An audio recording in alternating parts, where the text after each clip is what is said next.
Boom. Let's see how we're doing.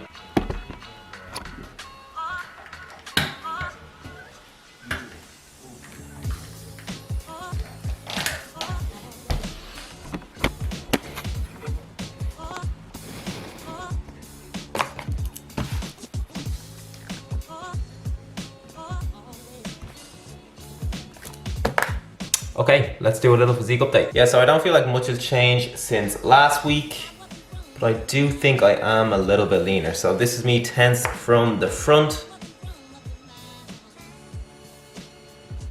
from the side, obliques starting to come in, bicep, delt.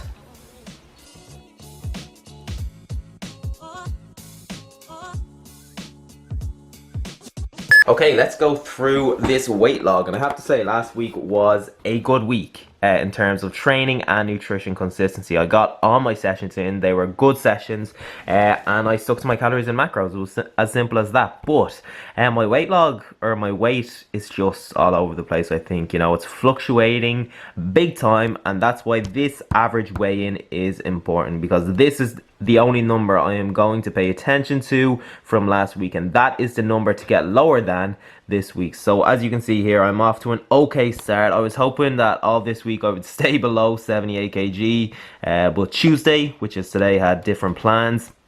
But I kind of want this average weight to be maybe 77.8-ish. So we'll see how we get on. If it's not anything near that, I think I'm gonna have to drop my calories. But we'll see what happens. Okay, so I am just about to do my weekly shop in Aldi. I am going to bring you along on the journey. Well, it's not really weekly. I think I do it every 2 weeks, maybe 10 days, 2 weeks-ish. And yeah, I'm a bit nervous about vlogging in there, because I remember I was watching a Joe Delaney vlog. It must have been a couple of months ago, but I think he was asked to leave either Asda, which we don't have in Ireland, or Aldi for vlogging. So I do not want that to happen. We're just gonna have to be in stealth mode. But yeah, it is currently 11:30. I usually fast till 12 o'clock, but I'm going shopping now and I'm already quite hungry, and it's never good to shop on an empty stomach because you make bad choices. So I'm just gonna have something really small now, like a snack, and then when I come home and put away my shopping, I will have my breakfast. Okay, so we have 150 grams of 0% yogurt, the Glennisk one, really like it, raspberry flavor, and I have 10 grams of Cheerios on top.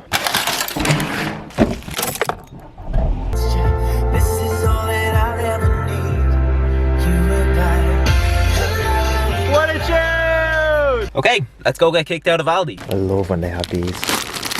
Rachel loves them as well. Get a few for her. Can't forget these. This Tasty brand is really handy stuff. Big fan.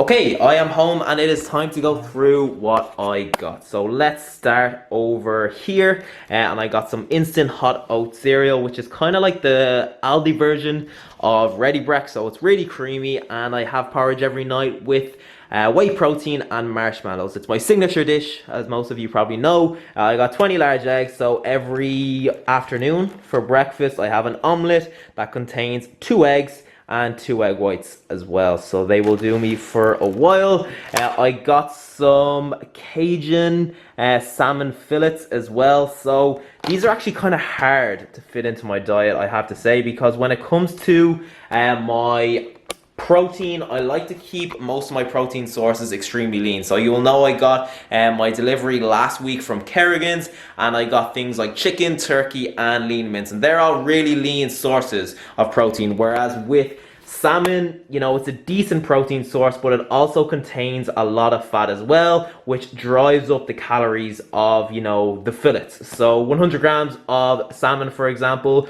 would have a lot more calories than 100 grams of chicken. But salmon is just extremely healthy. It contains lots of omega-3s, so I like to include it in my diet, you know, at least once per week. Sometimes I don't make it, sometimes the salmon goes off before I can kind of fit it into my day, but most of the time it is in my diet on a weekly basis. Okay, let's move over here, and as you can see, I get a lot of frozen veg, mainly for convenience, I have to say, and like veg is veg, whether it's fresh or frozen. The main thing is you are getting a lot of it on a daily and a weekly basis, which I am. So let's start here, and I got some cauliflower rice, which is an unbelievable rice replacement. This Mediterranean one from Aldi, obviously, is so flavoursome as well. It's really nice and it really bulks up a meal. And you get 2 bags in a big bag, and each bag only contains like 100 calories. So I highly recommend this, especially when you are cutting. And then I got some more frozen mixed veg as well. So this one is Asian stir fry mix, and this one is just a standard vegetable stir fry mix. So I have, these are 750 gram bags, and I spread that out over 3 meals. So 250 grams with each of my main meals. And then over here I got some carrot and parsnip mash and mashed potato as well. And you basically just heat these up in the microwave for like a few minutes, and they are good to go. And the calories are really good on them as well. So in this one there is only 99 calories per 100 grams, and in the carrot and parsnip mash there's probably less because it is basically just veg. So 62 calories per 100 grams. So another kind of voluminous food that I use to really bulk up my meals on a cut. And then let's move on to the sauces. And as a general rule, I like to get sauces that have less than 100 calories per 100 grams, because you know that just means to me that it is quite a low calorie sauce. So this creamy tomato and herb pasta bake sauce has 85 calories per 100 grams, and I also got a hot and spicy tomato and chili pasta sauce which has 53 calories per 100 grams. So both are quite low in calories. This one is probably a little bit better, but the pasta bake sauce I really like, so I got that as well.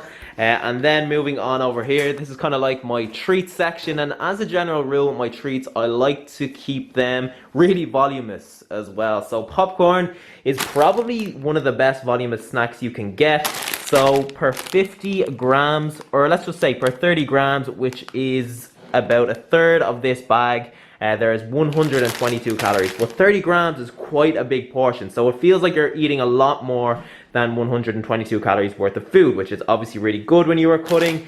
These veggie puffs are kind of the same idea, another voluminous snack, and they're also quite a good protein source, which is pretty surprising. So per 100 grams there is 17.3 grams of protein, which isn't amazing or anything like that, but it's not bad. It might help you hit your protein goal whilst also enjoying a snack. These fruit pastilles are not voluminous, but I just really like them, so I got them as well. And of course some marshmallows for my porridge. So yeah, that whole shop came to €33.21, which is, in my opinion, an absolute bargain. Like, people talk about how eating healthy is so expensive, but it really isn't. You just need to be clever. I think you need to buy in bulk. Frozen veg is obviously cheaper than fresh veg, so if you're trying to save money, then frozen could be the way to go. And yeah, I also recommend Aldi and Lidl over the likes of Tesco and Super Value and Dunnes, because they're just cheaper across the board. And I really don't think, you know, there's a big difference in terms of quality. Like, I hear people say that sometimes like Aldi and Lidl meats and stuff like just don't taste good. I don't really know though. And actually, I don't like the fruit in Aldi and Lidl. I think that's a bit weird, but apart from that, it's fine. But yeah, it is currently 12:52 and I am going to make my omelette.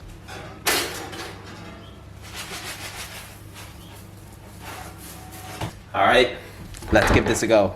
Let's see if I can land it on the plate. Hashtag toast toss.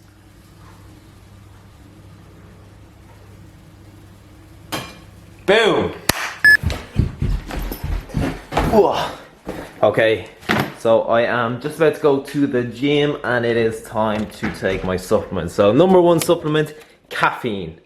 in the form of a purple monster. And then the rest of my supplements are over here, little stash in the corner. So I take a multivitamin, I take omega-3s, I take vitamin D3, that one is more vitamin D3, and I also take creatine, beta-alanine, and citrulline malate. So the ones that you need to take before the gym are caffeine, not creatine, beta-alanine, and citrulline malate, as they will give you short-term benefits in terms of exercise. And then you can take creatine at whatever time you want, contrary to popular belief, and same with the kind of general health supplements too. And one thing I always see people doing is drinking Monster in the gym, but it takes caffeine approximately 30 to 60 minutes to really kick in. So if you're drinking Monster whilst working out, it's probably not going to really kick in till after you are working out. So that's pointless. Don't do that. Alright everyone, so I am back with another voiceover today, and this was a push workout, and the first exercise that I did was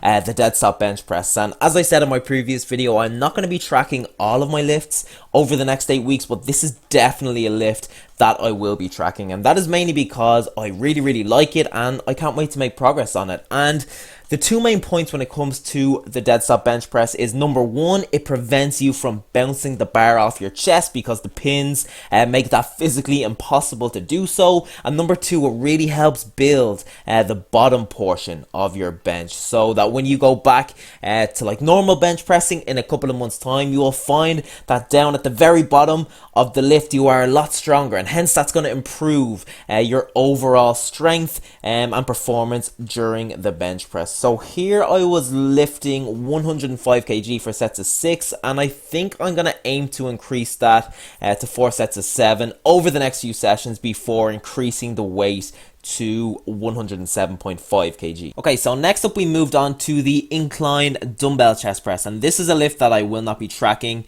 over the next 8 weeks, and I'll probably alternate between this and the inclined bench press based on how I'm feeling on a particular day, based on what's available in the gym, etc. And this flexibility is okay in your program as long as you are training hard. So on each of my sets, I like to train to maybe 1 to 2 reps before failure. I don't like going all the way to failure on all of my sets because that would cause way too much fatigue, but 1 to 2 reps before failure is a good guideline, and it just ensures that you are training hard and making gains. So here I started with the 35 kg dumbbells, but on my first set I got out 13 reps, and I usually like to train within the 6 to 10 rep range on compound exercises. It's just a personal preference. So what I did was increase the weight to 37.5 kg and finished out the rest of my sets with that weight. Okay, so after the incline dumbbell chest press, I moved on to some isolation exercises, and I did not record all of them, but I did record a couple of them. And the exercise you can see that I'm doing here is the lean away cable lateral raise for the side delts. And side delts are just a big focus of mine at the moment. They probably have been for the last year or so, and that's mainly because I think side delts are a weak point of mine. I just do not have big side delts, and I really want to have big side delts because I feel like they contribute to your physique massively. So big side delts are going to give you that wider appearance, and they're also going to give the illusion that you have a really small waist because they will increase your shoulder to waist ratio, if that makes sense. And as you can see here, I like to do these with the cable between my legs because I feel like when the cable is in front of your legs, it's just awkward. It kind of hits off your knees, and when it's behind you, like I see some people doing, I feel like that just puts your shoulder in a bit of an awkward stretch position. So between your legs is the way to go, in my opinion. And then after the lateral raise, I moved on to tricep pushdowns, and I'm going to wrap the voiceover up here because I'm conscious this video is getting a little long, but I do want to say 2 things about this exercise. So number one, it's important that you keep your chest up and your shoulders back, as this will help minimize any chest or shoulder activity, which we obviously don't want because it's a tricep exercise. And second of all, it's really important that you try and separate the rope towards the bottom of each rep, as that will just help you get that final squeeze on your triceps. Okay, so it is 20 past 8 and I've spent the last couple of hours blogging, believe it or not. So I blog and I vlog. Well, I don't officially blog yet. There will be a blog on my website in the coming weeks. But yeah, I'm gonna wrap the video up there because I'm gonna go up to Rachel's now and we are going to walk the dogs. I had a really poor step day yesterday, so I want to make up for that today. I'm on 8,600 at the moment, so hopefully I will be up at maybe 12-ish, 13,000 by the end of the day. So yeah, if you enjoyed the video, make sure you give it a big thumbs up. I actually think I'm gonna record my next one during the weekend because I have something coming up that I think would be good to vlog about. So yeah, thank you for watching and I'll see you then.